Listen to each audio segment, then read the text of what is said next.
I'm Nora Whitfield, 31 years old, and I knew the roast was perfect before the platter even touched the table. The rosemary and garlic filled the room, while my mother's smile held too long to feel natural.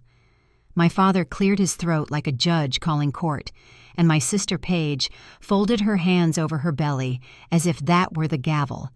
I'd barely set down my fork when he announced I'd be sponsoring her baby shower at the Willowcrest Ballroom. The number 10,000 drifted through the air like it didn't weigh anything at all. Ryan stared at his plate. My mother reached for the mashed potatoes and told me, "Family comes first, somewhere under the clink of silverware." I heard my own heartbeat counting the cost of a decision no one had asked me to make. Before I go any further, let me know where you're listening from in the comments and hit like and subscribe if you've ever been asked to give more than anyone bothered to see you had. I grew up in a house where calendars were taped to the fridge and every square was filled with someone's priority. Chores were listed as neatly as prayers, and being useful was the closest thing we had to applause. I'm the daughter who learned to keep receipts and return casseroles warm, the one who brought home library books and later pay stubs who stayed late to make sure the lights were off. My parents taught reliability the way other families pass down recipes, and for a while I thought it was the same thing. I believed that if I was steady enough, the ground would stay still beneath us, that if I worked hard enough, it would matter in the ledger of our home. My sister came along with sunlight on her shoulders, community theater dance pictures lined up on the mantel, birthday banners that curved across the kitchen arch, while I took on the quiet jobs that no one clapped for. We didn't talk about fairness. We talked about what needed doing, and my name fit easily in the blank space after that question. By the time I was 29, I'd put my head down and built something with my own two hands, a career in operations and budgeting at a mid-sized firm, a reputation for finishing what I started, and a one-bedroom condo I signed for with a pen that shook just a little. The building isn't fancy, but the sunlight through the east windows lands on the table at exactly the right hour, and the deed sits in a file I open sometimes just to trace my name. While coworkers upgraded to glossy rentals with rooftop pools, I packed leftovers into glass containers and stayed late when the quarter demanded it. It wasn't glamorous, but it was mine, the kind of ownership that felt like catching my breath after years of running errands for everyone else's emergencies. Paige married Ryan at a vineyard with strings of lights and a dress that moved like water. I mailed my gift the week my overtime posted and watched the photos parade across social media from my couch. We lead very different lives, she and I, and for a long time I told myself that difference was simply the weather we were born under. My mother measures love in head counts around a table my father in solutions proposed before a problem has finished speaking. When they suggested Sunday dinner, I baked a pan of cornbread and showed up on time because that is what the Whitfields do. We bring something, we arrive when we say we will. My father took his seat at the head as he always has, the old wall clock clicking over his shoulder. Paige's dress floated when she moved, pale green with little white flowers that made her look like spring itself had drifted through the door. Ryan squeezed in beside her with the careful movements of a man who doesn't trust his elbows, and my mother ladled gravy like it could mend any tear. The conversation started in the safe places, whether my drive across town, the hydrangeas that finally took root, then veered without warning into my office, my bonus, the friend of a friend who heard at garden club what I had not told at this table.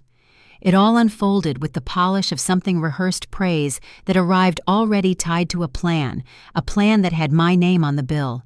I have spent years smoothing the edges of a moment like that, choosing quiet, choosing to nod, choosing to make things easier, because the opposite felt like standing in a spotlight I never asked for. That night, though, the light found me anyway. My father set down his fork and said the Willowcrest Ballroom has a package that does it all, and my mother reached for my hand as if she were comforting me through my own good fortune. Paige slid her phone across the table with photos of chandeliers and white linens, and the number under each picture softened when she murmured them aloud. I listened to the details: tea sandwiches or brunch carving station, pale gold or blush, a photographer who captures joy while the clock behind my father ticked like a metronome for a dance. I no longer wanted to know the steps, too. I could smell the roast cooling, the steam leaving the bowl of potatoes, the last of the ice surrendering in the pitcher of water. I could see my fork halfway to my plate and my hand holding steady because that is what it knows to do. It would be easy to say the room tilted or the world narrowed to the ink on an invoice, but the truth is calmer than that. The truth is, I felt the line where my life splits on one side, the familiar weight of course, and that's just how our family is. And on the other, a door cracked open to air. I hadn't breathed since I bought my condo, and stood alone in the empty kitchen, hearing only my own footsteps. My father called it perfect timing. My mother called it a blessing. Paige called it love. I looked down at my plate, put my fork on the edge so it wouldn't slip into the gravy, and pressed my palms flat to the table as if it were a shore I could choose to leave. I didn't make a speech. I didn't raise my voice. I cleared my throat and said I hadn't agreed to anything, and the pause that followed felt like the first honest thing to enter that room all evening. My mother smiled like a hostess smoothing a tablecloth. My father reached for the language of tradition, and Paige scrolled to a photo of the ballroom lit up like a promise. Somewhere between this clock and the chandelier and the number that kept repeating itself in my head, I realized the decision had been made for me long before anyone spoke it out loud. I stood to carry my plate to the sink, and my mother reached for it, telling me to sit, telling me to enjoy, telling me not to fuss. I sat because I know how to do that, and stared at a small ring of gravy cooling on the rim. What I said next was simple enough to fit in a breath, but the way they answered what came after would turn a private pressure into a public trap I could no longer ignore. My father's words hung in the air long after the plates had been cleared. He had spoken with the same certainty he used when announcing Sunday chores, as if I were simply being assigned my duty. My mother smoothed her napkin with practiced calm and leaned closer, her hand resting on Paige's shoulder. Paige smiled, her eyes glistening with that soft glow people often mistook for humility, though I noticed the way her lips curled just a little too high at the corners. Ryan sat silent at her side, his fork pressing neat lines into the gravy, a man caught in a current he couldn't resist. When I told them I hadn't agreed to anything, my mother let out a quick laugh, the kind meant to erase discomfort. "Of course you will, Nora. You've always been the dependable one," she said, as though my life could be summarized by a single adjective. My father tapped the table with 2 fingers, nodding. "The deposit is due in a few weeks. It will be handled," he declared, as if my silence were consent. Paige slid her phone across the table, her voice lilting with delight. "Look at these chandeliers," she said. "It's exactly the kind of memory every child deserves to have one day." I didn't answer. The images blurred before me, a ballroom draped in gold and ivory, the number beneath each option bold and unflinching. The drive home was heavy with rain. My hands tightened around the wheel until my knuckles paled, the wipers beating a rhythm that matched the pounding in my chest. When I reached my apartment, I dropped my shoes at the door and sank into the couch. My phone lit up almost immediately. A notification opened to reveal Paige's smiling post. "So grateful to my amazing sister Nora for throwing us the baby shower of our dreams at the Willow Crest Ballroom. Best aunt ever." Heart emojis tumbled beneath her words, comments from cousins and acquaintances praising my generosity. My chest tightened as I scrolled each message, cementing a story I had never agreed to tell. By morning, my phone rang with my mother's number flashing across the screen. Her voice carried that same bright tone she used when she wanted something smooth as honey but sharp as glass beneath. "Did you sleep well, sweetheart?" she asked before breezing into talk of menu options. "The Willow Crest offers a brunch or an afternoon tea. Paige prefers the tea, but with the baby she'll need the protein." I interrupted, my voice low. "I haven't agreed to this, Mom." She gave a tinkling laugh. "Don't be difficult, Nora. Your father will bring the brochures by your office today. Just look them over." And with that, she ended the call. At work, I buried myself in spreadsheets, but my mind replayed the conversation over and over.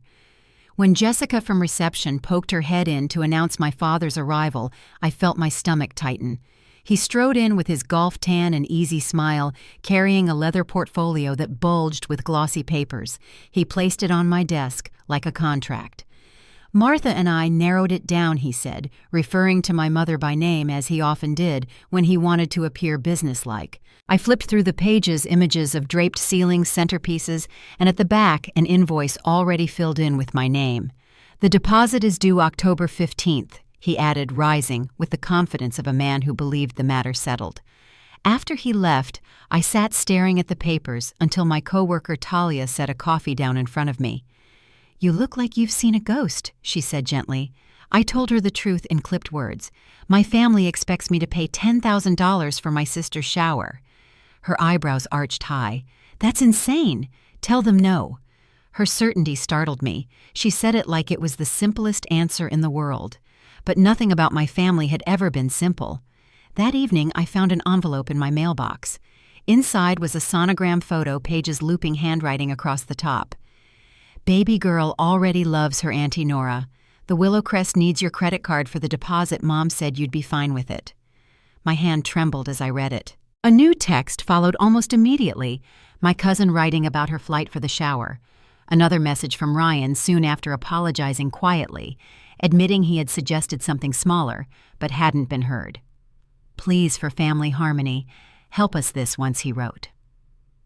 The next morning, my mother arrived at my door carrying a bakery box tied with a pink ribbon. She placed it on my coffee table, lifting the lid to reveal a single slice of chocolate cake. From Belvoir's, she said, naming the upscale bakery that catered every one of Paige's childhood celebrations. She handed me a fork and smiled. "Children deserve the big cake. For adults, a slice is enough." The sweetness dissolved into ash in my mouth. Memories came flooding back, birthday parties with banners and entertainers for Paige, while I blew out a lone candle on a store-bought pizza slice. My mother left satisfied, as though she had proven something.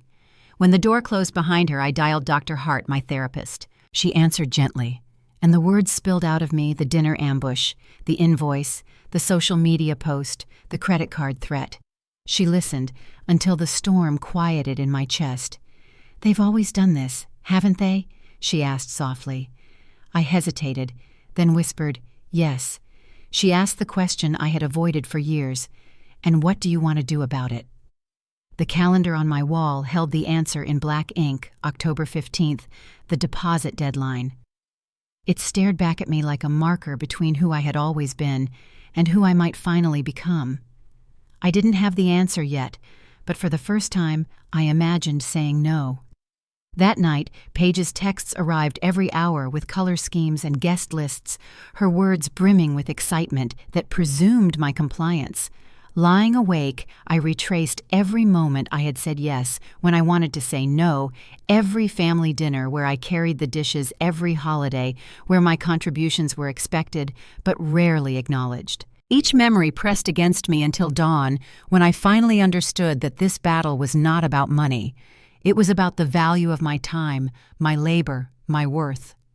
The morning sun filtered weakly through my blinds as another post from Paige lit up my phone, her ultrasound captioned with promises of a shower unlike any other, thanks to me. Dozens of comments gathered beneath it before I had even set down my coffee. I stared at the cracks in the ceiling, 47 of them I had counted before, and wondered how many more would appear before I learned to stand firm. At work, Talia texted me, incredulous. "Did your mom just call here asking me to help with decorations?" The intrusion burned fresh proof that they were reaching into every corner of my life. Later that day, my manager Meredith stopped by my desk. She slid a brochure onto the surface, her brows knit in concern.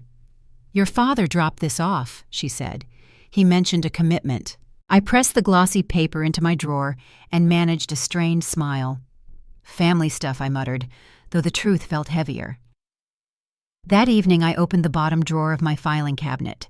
Beneath tax returns and insurance policies lay the deed to my apartment. My fingers traced my signature across the page.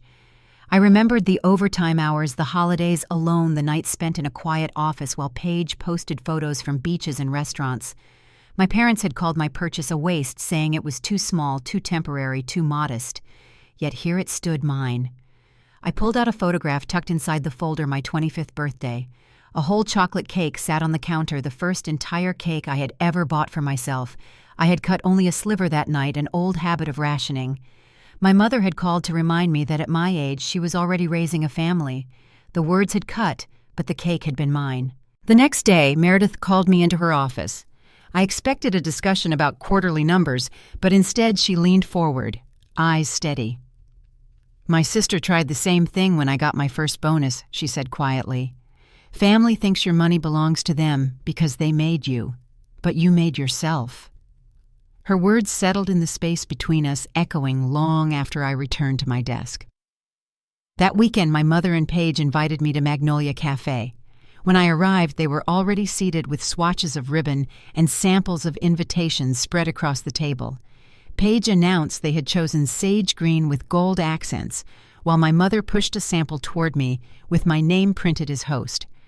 I held the paper in my hands, feeling the edges dig into my skin. The room seemed smaller, their voices filling every corner. I asked one question, low and steady. "Did you ever consider what I might want to do with my bonus?" They froze. For the first time in years, silence claimed the space between us. My mother recovered quickly, laughing as though I had made a joke. "Don't be silly, honey. What would you need it for? You don't have children to support." The words landed heavy, confirming what I had known all along. I set the invitation down, stood and walked out of the cafe without another word. For the first time, I didn't stay to hear the rest. I walked out of the cafe without looking back, the swatch of sage green ribbon still sitting on the table where my mother had placed it. The autumn air struck my face sharp and cool, steadier than anything I had left behind. My footsteps carried me to the corner before I realized I was moving faster than usual, my chest tight with something I couldn't yet name. I reached my apartment door and leaned against it, my hands trembling as I set down my bag. Inside, the silence wrapped around me. I sank onto the couch and stared at the blank wall, hearing echoes of their laughter, their certainty, the way my mother had dismissed my question as though it were absurd. The phone buzzed with messages piling up each one, blinking with Paige's name. I turned it face down on the table and let it vibrate until the sound dulled against the wood. The quiet only made the knot inside me grow heavier. That evening, Talia stopped by with takeout. She perched on the edge of my couch and studied me while unpacking cartons of noodles. "You look like you've been through a war," she said softly. I managed a weak smile and told her about the cafe, about the invitation with my name written as host, about how I had walked out without explanation. She set her chopsticks down. "That was brave," she said. "You finally drew a line," but the words didn't feel like triumph. They sat heavy, because the silence afterward had followed me home like a shadow. The next morning, Dr. Tsai Hart called to confirm our session. Sitting across from her later, I described the unease that lingered, how I had walked away, but felt no lighter. She listened carefully, her pen poised above her notebook. "You've lived your whole life anticipating their disappointment," she said. "Saying no for the first time will feel heavier before it feels lighter." I stared at the rug under my shoes, tracing the pattern, until my eyes blurred. "What if they cut me off completely?" I asked. She tilted her head. What would that actually change? The question hung there unsettling and undeniable. The following days stretched long. At work, I moved through client calls and spreadsheets, but my focus drifted with every vibration of my phone. Paige posted photos, daily fabric samples, floral arrangements, pastel cakes, all framed with cheerful captions about the celebration I had never agreed to host. My name appeared again and again, tagged and praised, while messages from extended relatives trickled in, congratulating me for generosity that wasn't mine. Each comment felt like a stone pressing down, trapping me inside a role I hadn't chosen. By Thursday, the pressure followed me home. A knock rattled my door, and when I opened it, Paige stood there, her eyes rimmed red, a hand cradling her stomach. Behind her, Henry Dawson from across the hall stood watering the shared plants, his presence deliberate and steady. "Everything okay?" he asked, his voice even. I hesitated before answering. "Just a family visit," I said, leaving the door wide open. Paige stepped inside and began talking quickly, her words tumbling about stress about the baby, about the importance of unity. But with Henry in the hall, I didn't close the door, and the conversation never shifted into the ambush she had planned. After 15 minutes of small talk, she left with a stiff smile. I watched her go, grateful for the quiet witness of my neighbor's presence. That weekend, I walked into Sweet Haven Bakery carrying a photo on my phone. The baker studied it, nodding. "We can make it," she said. I placed the order, and by evening a small replica of Paige's childhood princess cake sat on my table. Sugar flowers curled along its edges, and the pastel towers gleamed beneath the kitchen lights. I cut a slice for myself, the knife sliding easily through the layers. The first bite melted on my tongue, sweet and soft, and for a moment the air around me felt different, like I had stepped into a memory rewritten in my own hand. I snapped a photo but didn't share it. Instead, I saved it quietly to my private album. Some things didn't need applause. The following week, my phone buzzed relentlessly. Messages from my mother filled the screen, each one escalating questions about deposits, reminders of deadlines, sharp notes about family loyalty. I silenced them all and pulled open my filing cabinet again. This time I stacked old bank statements on the desk, sorting line by line, date by date. Each withdrawal told a story. Repairs that turned into vacations, emergencies that became new furniture loans that vanished into Paige's expenses. I built a spreadsheet, the columns filling with years of proof.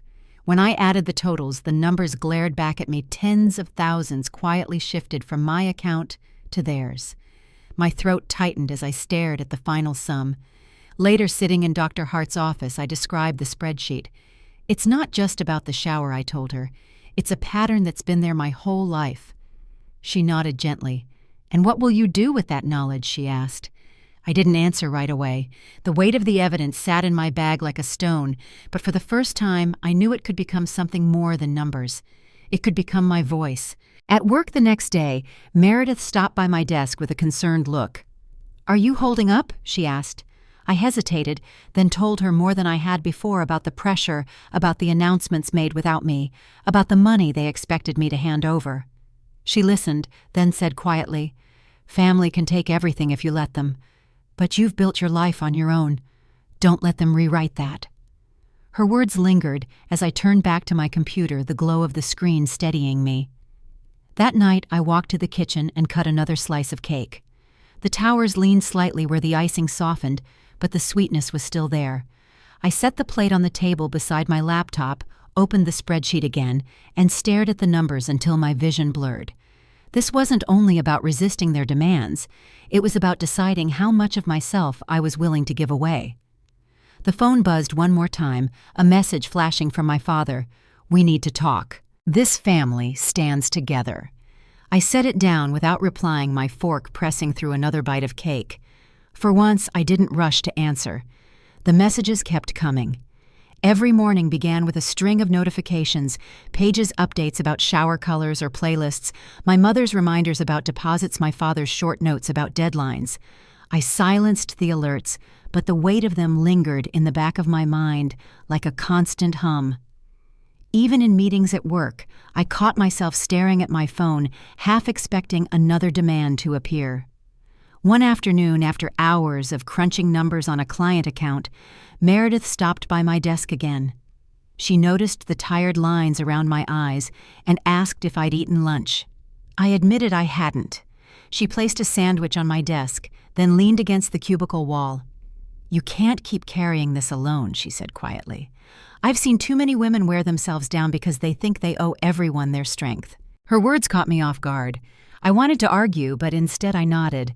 That evening I sat with Dr. Hart in her softly lit office, the steady hum of her air purifier filling the pauses in my sentences.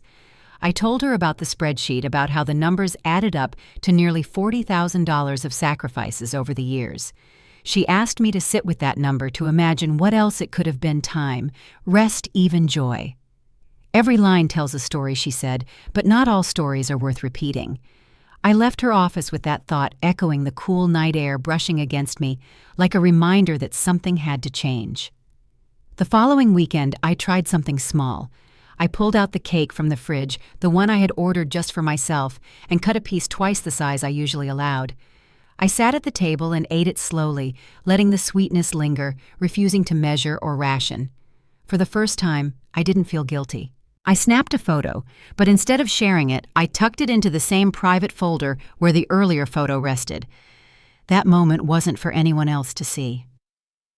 Paige showed up again the next day, this time with tears clinging to her lashes. She clutched her belly, her voice trembling as she spoke about stress and the baby's health. but something in her tone rang rehearsed. I opened the door wider and noticed Henry watering his plants again across the hall, his eyes flicking to us, his presence grounding. I kept the door open the entire time, refusing to let her close me in. After a few minutes of awkward conversation, she left her performance unacknowledged. I shut the door and leaned against it, feeling both drained and oddly steady. By Tuesday, I found myself in Meredith's office again. She motioned for me to sit and handed me a folder of her own. Inside were bank forms, loan documents, and a single sheet with bold letters across the top, Financial Independence Seminar. She explained how she had built her own security when her sister drained their parents' savings. It was the moment I realized I could set boundaries with money and still love my family, she said. But they had to learn I wasn't their safety net. I studied the paper in my hands, realizing I wasn't as alone in this struggle as I thought.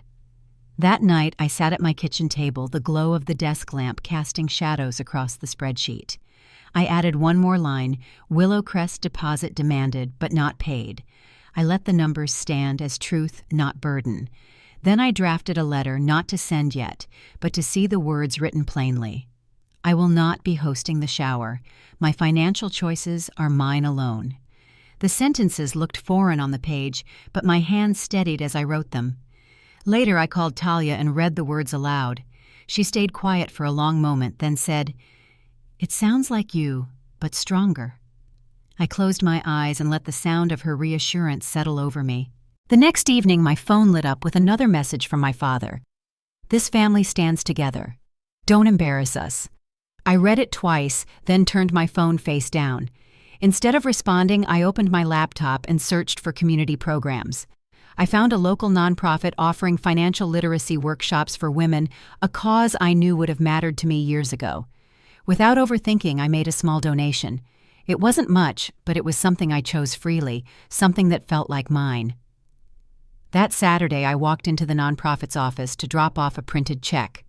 The director, a woman named Leanne with kind eyes, thanked me and told me about the women who would benefit single mothers, women rebuilding after divorce, young professionals learning to manage on their own. I nodded, feeling a quiet warmth spread through me. For once, my money wasn't taken from me, it was given where I wanted it to go. Back at home, I sat at the table again with the cake, the spreadsheet, and the draft of my letter. The hum of the refrigerator filled the silence steady and unbroken. I cut another slice, not careful, not small, just enough to taste sweetness without fear. The fork scraped gently against the plate, the sound grounding me. When my phone buzzed again, I let it ring out. For the first time, I realized I wasn't waiting for their voices anymore. I was listening for mine. I sat at my desk with the draft of the letter still open on my laptop. The words looked blunt and final, but also truer than anything I'd said to my family in years. My hands hovered over the keyboard, waiting for the moment when I would decide to send it. For now, it stayed unsent, but the thought of it gave me strength. That evening, I called Talia again. We sat in her living room with cups of tea balanced on the coffee table. She read my letter out loud, her voice steady, then looked at me. "It's short, it's clear, and it leaves no room for them to twist it," she said. I nodded, my throat dry, knowing she was right. For years I had written around their expectations, softening my words, explaining more than necessary. This time the sentences were plain. The following morning the calls started early. My phone buzzed at 7 with my mother's name, then again at 7:30. By the time I reached the office, 3 missed calls from my father sat on the screen. I didn't answer. Instead, I opened my email and typed my letter into a new message, attaching the spreadsheet that laid out 10 years of withdrawals, loans, and expenses that had left my account and landed in theirs. My finger hovered above the send button, my heart racing before I pressed it. For the first few minutes, nothing happened. Then the responses came. My mother's messages arrived first, filled with disbelief and wounded words. My father's tone was sharper, accusing me of betrayal. I silenced the notifications and set my phone aside. At my desk, I felt the shift, the way the air seemed clearer after a storm breaks. Later that day, my father appeared in the office lobby. Jessica from reception called upstairs, her voice tense. "Your dad is here. He says it's urgent." I went down to meet him standing in the middle of the polished floor as he approached. His face was flushed, his voice low but hard. "What is this nonsense you sent?" "Your mother hasn't stopped crying." I met his eyes and said quietly, "I meant every word." His mouth opened, then closed again. For the first time, he didn't have an immediate answer. That evening, I set up filters in my email. Any message with the words "selfish shower" or "your sister moved" automatically into a folder labeled "family." My phone buzzed with more texts, but I placed it face down and left it there. For dinner, I cut another slice of the cake in the fridge and ate it slowly, letting each bite remind me of the choice I had made.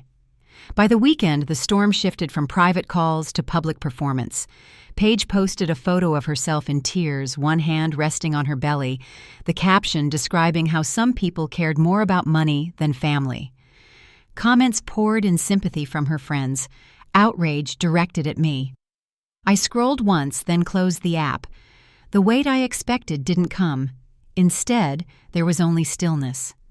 Sunday afternoon, my phone lit with a message from Ryan. "The credit card is maxed. We can't make rent. Please, just this once, help us." I stared at the words until they blurred. I typed back, "I'm sorry for your situation. I recommend finding a financial counselor." Then I put the phone down and walked to the window. Outside, the city moved on people carrying groceries, children tugging at their parents' hands. Life went forward with or without the burden they wanted me to carry. That evening, I considered skipping my weekly dinner at Wild Sage Cafe, the one place I let myself sit quietly with a book and a meal I didn't cook. But I went anyway. When I arrived, I saw them, my parents and Paige, already waiting at a table near the window. My chest tightened, but I didn't stop. I walked past them to my usual corner and sat down. My mother waved her voice carrying across the room. "Nora, over here, honey." I didn't move. A moment later, they came to me, their presence filling the small table. Paige's eyes glistened with rehearsed tears, her voice loud enough for nearby diners to hear. "You've always been jealous of me," she said. My mother leaned forward, hissing, "It's just money. Family is forever." My father stood at the edge of the table, his voice low and threatening. Before I could answer, a waiter approached. "Miss, would you like these people to leave your table?" he asked. The room went still. I looked at the three faces before me, and then at the waiter. "Yes," I said, "I would." The words surprised even me with how steady they sounded. My parents gathered their things in silence, while Paige sobbed loudly enough for the entire cafe to hear. I expected shame to rise in me, but instead, I felt lighter, as if a weight I had carried for years had finally shifted. When the waiter returned, he asked if I wanted my usual order. I nodded. As he walked away, I noticed an older woman at a nearby table raise her glass slightly in my direction. Others glanced at me with quiet understanding. I sat back, breathing in the calm. By the time I reached home, my phone buzzed again with a final message from Ryan. "I understand your position more than you know." I read it once, then blocked his number along with my parents' and Paige's. The silence that followed was profound, like the first breath after surfacing from deep water. For the first time in 31 years, the only voice I heard was my own. The message came late on a Saturday afternoon. My mother's voice trembled over the line, telling me Paige had been rushed to the hospital. She said the baby was fine, but that Paige had nearly collapsed from stress. The words came fast, heavy with urgency, and before I could stop myself, I grabbed my bag and drove across town. When I stepped into my parents' living room, the scene didn't match the panic I had been led to expect. Paige reclined on the sofa in a loose sweater, scrolling through her phone. A half-empty glass of lemonade sat on the coffee table. My father leaned against the fireplace with his arms crossed, and my mother rose quickly, wringing her hands as if the performance had to be convincing. "Where have you been?" she asked, her voice pitched high. "We've been worried sick." Paige didn't look up, just tapped her screen and sighed. The last thread of guilt I had carried snapped. I stayed standing, my bag still on my shoulder. "Interesting," I said, "because I called the hospital before I came. They have no record of admitting Paige yesterday or today." The room went still. My father's mouth opened, then closed. Paige shifted uncomfortably, then said, "It was the emergency room. They don't keep records the same way." "They do," I answered, placing my portfolio on the coffee table. The zipper slid open and the sound cut through the silence. My mother's eyes narrowed as I pulled out a spreadsheet and laid it flat. "What's this?" she demanded. "The truth." One by one, I set down bank statements and copies of receipts. I pointed to the highlighted lines. "This is every financial favor I've done for this family over the past 8 years. The total is $47,328. Money you said was for emergencies that turned into cruises, new furniture repairs that never happened. Every number accounted for." My father stepped forward. "Now wait just a minute." "No," I interrupted, my voice steady. "You wait." The money for the roof. 3 days later, Paige posted photos of her new bedroom set. The dental bill that wasn't covered. That same week you both left for Alaska. My mother's face drained of color. Paige sat up, placing a hand on her belly, as if the gesture might shield her from the weight of the evidence. "You've been spying on us?" she asked. "No, I've been paying attention." From the folder I pulled another document and placed it in front of Paige. "This is the loan application I found in your trash. You listed me as your co-signer without telling me." "Ryan," I glanced at him, "were you aware of this?" His head snapped toward her eyes, narrowing. "You did what he asked." Paige's voice grew sharp. "She's my sister. That's what family does." "And this," I said, laying down a printed screenshot, "is the baby shower announcement you posted, before asking if I was even willing to pay for it." My father tried to reclaim his authority, straightening his shoulders. "We've always treated you girls equally." A short, bitter laugh escaped me. I slid across old photos, Paige surrounded by friends and gifts at her 10th birthday party, then a picture of me alone at the kitchen table with a single cupcake. "That was different," he muttered. "We were struggling then." I pulled out another paper, the copy of my college fund statement that had dwindled to nothing. "Then explain this," I said quietly. "My savings vanished for Paige's wedding. Grandma's inheritance became her down payment while I got a coffee maker." The silence cracked. "You ungrateful," my mother began, but Ryan cut her off, his voice low and firm. "Martha, stop. She's right." The air shifted. My father sank into his chair, his posture no longer commanding. My mother stared at the evidence spread across the table, her lips pressed thin. Paige's mask of vulnerability slipped, replaced by sharp defiance. I took a breath, my chest trembling, but my words came clear. "I've worked 60-hour weeks, holidays, late nights while Paige calls in family emergencies every time she overspends. I've sacrificed vacations, friendships, relationships, because I was taught my needs always come last. Not anymore." I reached into my pocket and set my spare key to their house on top of the pile. The sound of the metal hitting the wood rang louder than any words.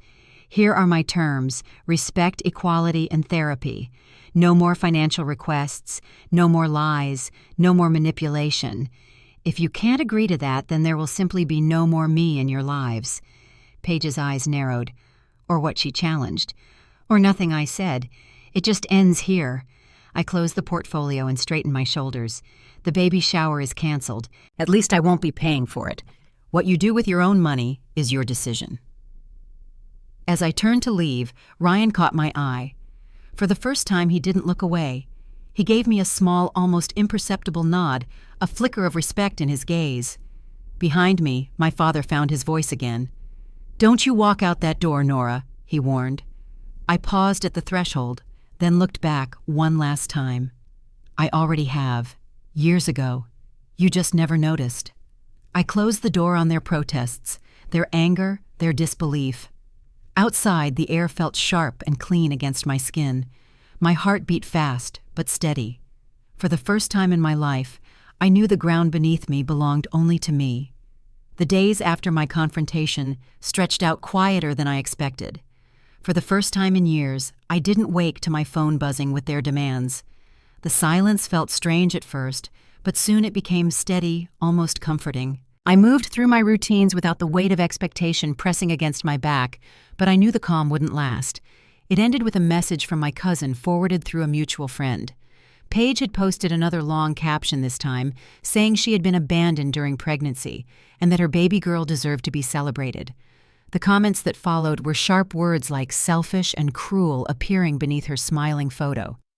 I didn't respond, not even to defend myself. Instead, I reopened the folder on my computer where my spreadsheet lived. Every line was proof, and I had no reason to argue with anyone who chose not to see it. A few days later, my father showed up at my apartment. He stood in the doorway, his jaw tight, his voice low. "We need to settle this once and for all," he said. I let him in, watching as his eyes moved across my living room, taking in the small comforts I had chosen for myself. He didn't sit. "You've embarrassed this family," he began, holding up his phone. "Your sister is heartbroken. Your mother can't sleep. Is this really worth all that?" I stayed calm. "What about me?" I asked. "When has anyone cared if I could sleep? When has my heartbreak mattered?" He didn't answer, and for a moment the silence between us said more than either of us ever had. Finally, he placed my spare house key on the table, the same one I had left behind at their place. "If you walk away now, don't expect to come back." His words were sharp, but they no longer pierced the way they once would have. The following evening, I sat with Talia at a small wine bar near the office. She listened as I recounted the visit, shaking her head slowly. "It sounds like you finally turned the tables," she said. "They don't know how to respond when you don't play along." She lifted her glass in a quiet toast. "To boundaries." I touched mine to hers and let the sound linger in the air. At work, Meredith stopped by my desk again. She slid a folded card toward me. Inside was a handwritten note thanking me for my donation to Leanne's nonprofit. She smiled.